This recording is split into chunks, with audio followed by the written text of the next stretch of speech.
tehdit mi? Bu ne değişiklik? Cesur bir çocuk mu olduk artık? Beni tehdit mi ediyorsun Murphy?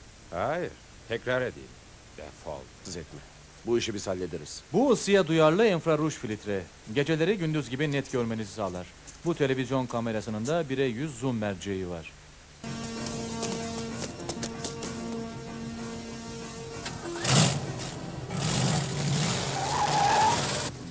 Çıkarsa kötüleri haklamak, masumları korumak.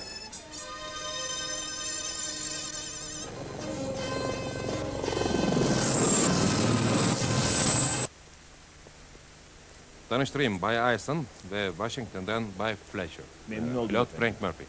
Evet, size zamanında bulduk neyse ki. Sabah erken... Model Trense.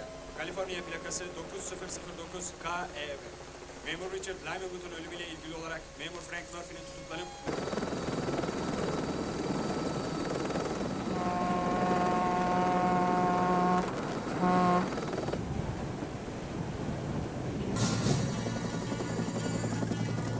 Üste dön.